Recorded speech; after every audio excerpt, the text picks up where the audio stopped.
Thank you, Mr Acting President. I rise to speak on the Guardianship and Administration Bill 2018 and note that as we fast approach June 2019, it is a great pity that it has taken this long for this legislation to get as far as it has, and I won't speak long because I want to see this legislation through. Any legislation of this nature must be about protecting the rights of those who cannot protect themselves, and that is most certainly the case in many of the situations where people with disabilities find themselves, particularly those on the autism spectrum.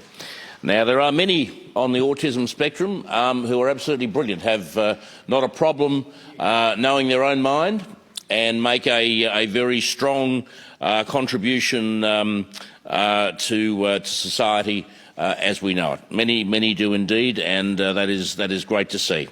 Sadly, there are a good many also who are not able to do that.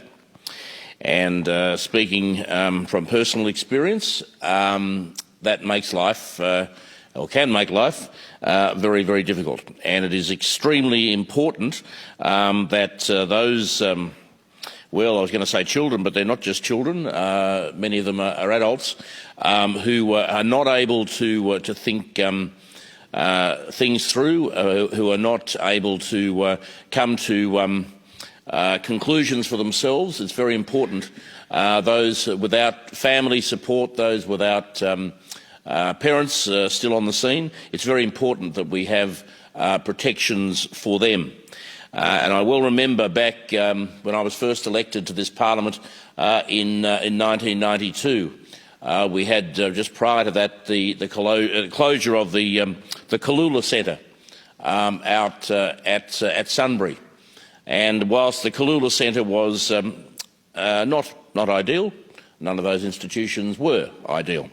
It was home to a good many of the people that I refer to, and I recall a lot of elderly people, some in their 70s and their 80s, coming to me after that centre closed and saying, we are too scared to die. Not that they were afraid of what was coming after death, they were afraid of who was going to look after their children, who of course were then adults when they died. And that is something that has stayed with me. Their comments and their fears have stayed with me for all of those years, those 27 years since.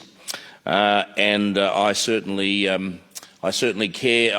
carry those worries and those concerns with me today, particularly as I find myself perhaps in the same situation in a few years, where I may well find myself, if we don't handle these matters properly, I may well find myself in exactly the same situation where I might be too afraid to die because of what will happen to my son after that.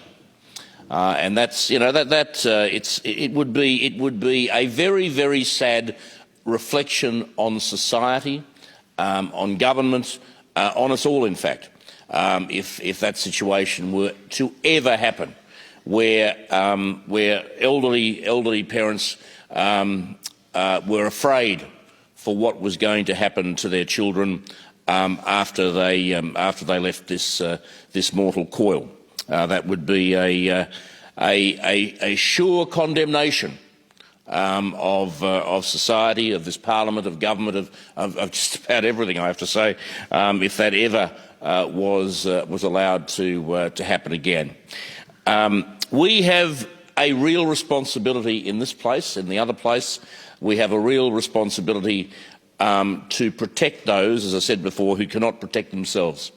If we don't do that, if we don't take on that responsibility, then we failed. We might as well get the hell out of here, because we are not fit to be sitting in this parliament. I sincerely hope that this legislation will go some significant way toward ensuring that those people that I've referred to, that they are protected, that their rights are protected, that their living standards are protected, and they are not treated as they're not treated as a nuisance, as something to be almost done away with. As I've said in this House before, we have had in this society that we live in, there is a general view by a good many people that people with disabilities are somewhat less than human. Some even advocate quite openly that they be done away with. And that is, well, some indeed, Mr Ondaatje, some are done away with, let's face facts. Some are done away with, and that's happens far too often. And that is something that I would hope this legislation might go some way toward changing. I would hope that the attitudes toward people with disabilities does change in our society. It needs to change. It needs to change. It must change, in my view. Wouldn't it be wonderful if we could just automatically assume that people with disabilities would not be open to abuse, that people with disabilities would not be open to being taken advantage of, that people with disabilities would not be treated in a way that we would not treat our own children. Wouldn't that be a great day if that were to ever happen? I am an optimist, a born optimist, an eternal optimist, and I'm very hopeful that will happen one day. And I'm very hopeful that one day we won't need legislation such as this, because everybody will do what they should do. Everybody will show the respect, the basic respect that every human being has by virtue of their humanity.